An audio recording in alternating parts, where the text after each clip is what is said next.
ஹாய்ப்பா வணக்கம். நான் இன்றைக்கி ஒரு சிம்பிளான ஸ்நாக்ஸ் ஒன்று செஞ்சு தரேன். ஒரு எக்கு வச்சுட்டு ஒரு சிம்பிள் ரெசிபி ஒன்று சொல்கிறேன். நான் பாருங்கள், நான் ஒன்று தெளிவாக சொல்கிறேன். நான் என்னென்ன ஐட்டம்ஸ் போடுறேன்னு சொல்லிட்டு ஈஸி மெத்தடில் சிம்பிளாக செய்து சொல்லித்தரேன். ஓகேங்களா? ஃபஸ்ட்டு ஒரு கேபேஜ், ஒரு சின்ன துண்டு கேபேஜ் எடுத்துங்க. அதுக்கடுத்தது ஒரு பீஸ், அடுத்தது ஒரு சில்லி, அடுத்தது பன்னீர் கொஞ்சம் போட்டுக்கலாம். கோஸ், ஓகேங்களா? அதுக்கு அடுத்தது தக்காளி கொஞ்சம், அப்புறம் கொத்தமல்லி, நெக்ஸ்ட்டு வந்துட்டு கேப்சிகம்,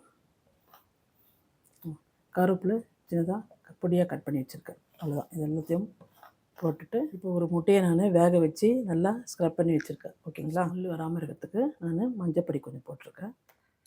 அதுக்கடுத்தது பெப்பர் கொஞ்சம், அந்த ஸ்மெல் எதுவும் வந்தால் அது சரியாக இருக்கும். காரம் வந்துட்டு நான் பச்சை மிளகாய் போட்டிருக்கேன், அதனால் பெப்பர் கொஞ்சம் போட்டிருக்கேன். மட்டன் மசாலா போட்டிருக்கேன். ஓகேங்களா? கொஞ்சம் லேசாக சால்ட்டு ஒரு அரை ஸ்பூன் போட்டுக்கலாம். சரிங்களா? நிறைய வேணாம், சால்ட்டு தரலாம் ஜாஸ்தியாக இருக்கக்கூடாது, கரெக்டாக இருந்தால் போதும் நம்மளுக்கு சால்ட்டு. அப்புறம் இதை நல்லா மிக்ஸ் பண்ணிக்கலாம். நல்லா மிக்ஸ் பண்ணிக்கோங்க. அதுக்கப்புறம் கொஞ்சம் பைண்டிங்காக ரைஸ் ஃப்ளார் கொஞ்சம் போட்டுக்கிறேன். அவ்வளோதான். ஓகேங்களா? முடிஞ்சிச்சு. அது நல்லா மிக்ஸ் பண்ணிக்கலாம். இது மார்னிங் நம்ம பிரேக்ஃபாஸ்ட்டு கூட எடுத்துக்கலாம். சிம்பிள். ஓகேங்களா? இது ஒரு 2 சாப்பிட்டாமே போதும், நம்மளுக்கு சரியாக இருக்கும். ஓகேங்களா? இந்த மாதிரி நல்லா பண்ணிவிட்டு இதில் எக்கு நான் நல்லா இது பண்ணி வச்சுருக்கேன், க்ரஷ் பண்ணி வச்சுருக்கேன். அது கொஞ்சம் போட்டுக்கலாம். அவ்வளோதான். நல்லா மிக்ஸ் பண்ணிக்கணும் எல்லாமே. அந்த காரம், பெப்பரு, அதுக்கப்புறமா சில்லி, சால்ட்டு எல்லாம் நான் போட்டு நல்லா மிக்ஸ் பண்ணிட்டோம். இது போட்டுட்டோம். அவ்வளோதான். சரிங்களா? இது ஒரு பால் மாதிரி செய்து நான் உங்களுக்கு காமிக்கிறேன். பாருங்கப்பா, இப்போ நான் இந்த மாதிரி ஷேப்பில் பண்ணி வச்சுருக்கேன். இப்போ நான் இதை எப்படி பண்ணுறேன்றதை பாருங்கள்.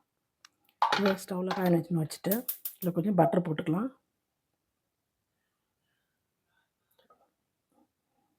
இதில் கொஞ்சம் பட்டர் போடுறோம். இவ்வளோ தான் இதில் போட வேண்டியது. ஆயிலில் எதுவும் கிடையாது. கொஞ்சம் பட்டர் போட்டுட்டால் அதுவும் கொஞ்சம் ஹெல்த்தி தான் நம்மளுக்கு. ஓகேங்களா? இந்த பட்டர் கொஞ்சம் சூடானோன்னா நான் எப்படி பண்ணுறேன்றதை சொல்கிறேன். இப்போ பட்டர் நல்லா சூடானோன்னா இது வந்துட்டு நான் இந்த பிரெட் க்ரம்ஸ் வச்சுருக்கேன். நான் இதை நல்லா இது பண்ணி வச்சுருக்கேன். பிரெட் க்ரம்ஸ் இது கொஞ்சம் எடுத்து வச்சுட்டு நம்ம இதை ஒன்று ஒன்றா இதில் போட்டு நல்லா இது பண்ணிவிட்டு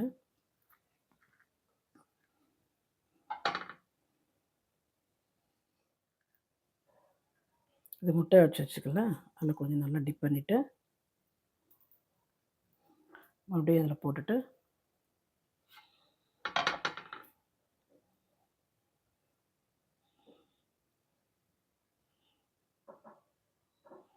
போட்டோம். சரிங்களா? சிம்லேயே வச்சு செய்யுங்க அந்த மாதிரி. இப்போ நான் எல்லாத்தையும் போட்டுட்டு உங்களுக்கு காமிக்கிறேன். எல்லாம் சிம்மில் இருந்தால் தான் நம்மளுக்கு அதுக்கு தீயாமல் இருக்கும். அதனால் சிம்லேயே வச்சுட்டு செய்தீங்கன்னா டேஸ்ட்டாக இருக்கும். இது இப்போ பாருங்கள், இந்த மாதிரி போட்டுட்டு ஆயிலே வேண்டாம், இதுக்கு இந்த பட்டர் மட்டும் போதும். அதுலேயே லேசாக சிம்மில் வச்சுட்டு அப்படியே பாயில் ஆகிடும். உங்களுக்கு பாயில் ஆகிடுச்சுன்னா அப்படியே ஒரு 5 மினிட்ஸ் இந்த மாதிரி திருப்பி போட்டுக்கலாம். ஓகேங்களா? இப்படி கோல்டன் ப்ரௌனில் வர மாதிரி நம்ம போட்டுக்கணும். தீய வைக்கக்கூடாது.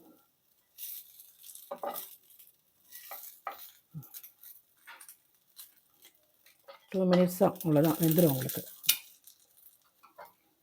சிம்மில் தான் வச்சுருக்கேன் நான். இது முடிஞ்சிச்சுன்னா ஆனால் உங்களுக்கு இது திருப்பி போட்டால் ஒரு 2 செகண்ட்ஸ் அதுதான் உங்களுக்கு. இந்த டிஷ்ஷு நீங்கள் செய்து பாருங்கள், ரொம்ப நல்லது, உடம்புக்கு நல்ல ஹெல்த்தியானது. மார்னிங் பிரேக்ஃபாஸ்ட்டுக்கு இது மட்டும் சாப்பிட்டு போனீங்கன்னா போதும். ஒரு 4 வச்சுட்டு சாப்பிட்டுட்டு பால் குடிச்சிட்டு கிளம்பிட்டிங்கன்னா சரியாக இருக்கும். உங்களுக்கு மத்தியானம் வரைக்கும் கரெக்டாக இருக்கும். ஓகேங்களா? அதனால் இந்த டிஷ்ஷை செய்து பாருங்கள். நான் இதுக்கு ஃபினிஷிங் நான் உங்களுக்கு காமிக்கிறேன். நான் உங்களுக்கு இவ்வளோதான், இது முடிஞ்சு போச்சு. ஓகேவா? இது 2 பக்கம் வந்துடுச்சு. பாருங்கள், இது ஃபுல்லாக நல்லா வந்துடுச்சு. திருப்பி போட்டு இதுதான் ஃபைனல் ஸ்டேஜு. ஓகேங்களா? இது நல்லா கிறிஸ்பியான ஒரு ஈவினிங் ஸ்நாக்ஸு. ஓகேங்களா? ஒரு ஹெல்த்தியான ஈவினிங் ஸ்நாக்ஸு. இது செய்து பார்த்துட்டு எனக்கு கமெண்ட்ஸில் சொல்லுங்கள். நல்ல டேஸ்ட்டாக இருக்கும். உங்களுடைய டேஸ்ட் எப்படி இருக்குதுன்னு சொல்லிட்டு எனக்கு கமெண்ட்ஸில் சொல்லுங்கள். நான் அதை வந்துட்டு இதை உங்களுக்கு சர்வ் பண்ணி நான் உங்களுக்கு காமிக்கிறேன், பாருங்கள். ஓகேங்களா? இப்போ இது எக்கு பன்னீர் கட்லெட்டு. ஓகேங்களா? இது ஈவினிங் ஸ்நாக்ஸுக்கு நல்லாயிருக்கும். இதை செய்து சாப்பிட்டு பாருங்கள். டேஸ்ட்டாக இருக்கும். அதுக்கப்புறம் எனக்கு கமெண்ட்ஸில் அந்த டேஸ்ட்டை பற்றி நீங்கள் கமெண்ட்ஸில் எனக்கு எக்ஸ்பிளைன் பண்ணுங்கள். அதுக்கப்புறம் எனக்கு ஷேர் பண்ணுங்கள், லைக் பண்ணுங்கள், சப்ஸ்கிரைப் பண்ணுங்கள். ஓகேவா? இதோட சிம்பிளான ரெசிப்பியில் நான் உங்களை அடுத்தவங்கள சந்திக்கிறேன். பாய்.